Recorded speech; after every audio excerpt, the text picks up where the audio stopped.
This is my review of the Copper Spur HVUL1. It's a one-person lightweight backpacking tent. I paid $280 for this on sale at REI. I believe right now they go for around $350. The Copper Spur is a freestanding tent that sits in Big Agnes's lightweight line of tents. Two other tents that come in the lightweight line are the Fly Creek and the Tiger Wall. The Tiger Wall only comes in a two-person tent, while the Fly Creek comes in a one- or two-person. Most people that buy the Fly Creek buy the two-person tent though. HV stands for high volume. The tent includes a top horizontal support which extends the walls vertically for more interior space. It should be noted the floor space is not larger, just the space above the floor. UL stands for ultralight as opposed to the crazy light or the super light lines in Big Agnes tents. Crazy light includes the platinum and the carbon models, which include lighter, more flat, fragile materials, and the super light tents are actually the heaviest of the three. The Copper Spur is a double wall sill nylon tent. You can see Big Agnes's website for all the specs. What I want to do here is show you a visual with me inside the tent and how much room you have. I have a fair amount of experience with this tent. Last year in 2019 I carried this tent for about 700 miles on the AT, so I have a good idea of what I like about it and what I don't. So I bought this tent for a variety of reasons. First of all, I needed a solo tent for the 2019 backpacking season. I selected Big Agnes because they make high quality tents. I wanted a freestanding tent that did not rely on trekking poles or stakes to provide the support. And I wanted it light enough to take on long-distance backpacking trips while still having enough room for good livability. Here's a shot of the vestibule. I think they're trying to keep weight down and keep the footprint small, but it's plenty big enough for your pack and your shoes at night. So here's a shot of me getting in the tent. Again, the high volume vertical walls adds a lot of livability to this tent. When you're laying down, there's tons of room above you. To keep weight down though, the tent inside is pretty narrow. If you watch my elbows, they hit the sides.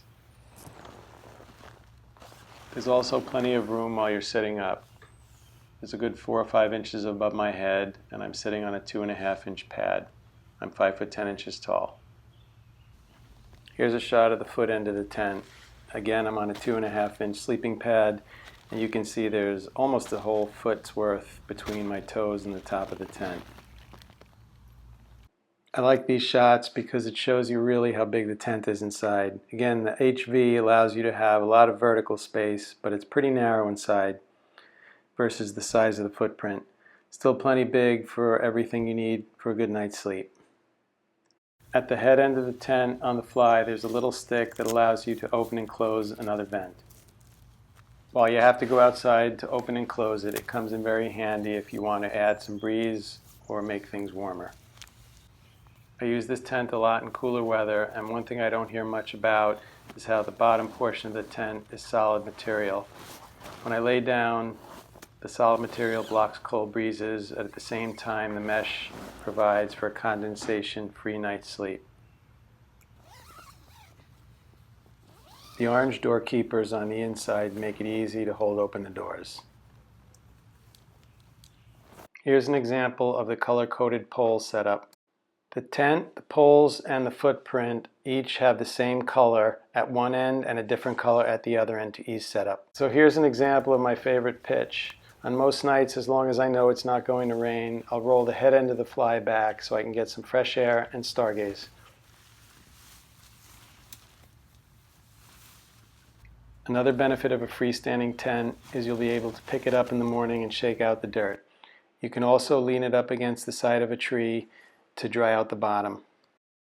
I'll probably make a separate video on how to actually do this, but I just wanted to point out that you can unclip the inner tent and leave the footprint and the fly up supported by the poles.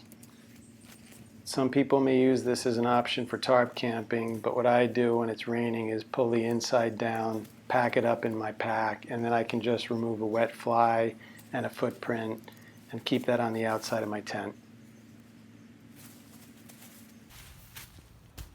So just a few negatives on the tent. It's It's not the lightest tent out there at 35.5 ounces. There are definitely lighter options on the market. Livability is good, but again, it's got a narrow interior. And this is kind of a knock on sil nylon tents in general, but after a rainstorm, it gets soaked and it's heavy and sometimes hard to deal with. So in summary, I'm very happy with the tent, glad I bought it and I would buy it again. Full disclosure, I did buy a tarp tent notch lithium, which is a Dyneema tent for the 2020 hiking season. The tarp tent notch is almost a pound lighter and has similar interior floor space. I have a review on this tent on my channel as well if you'd like to check it out.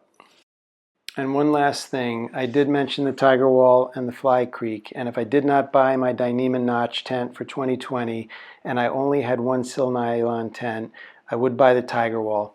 It's a two-person tent, it has a lot more living space, and the weight penalty is only a few more ounces.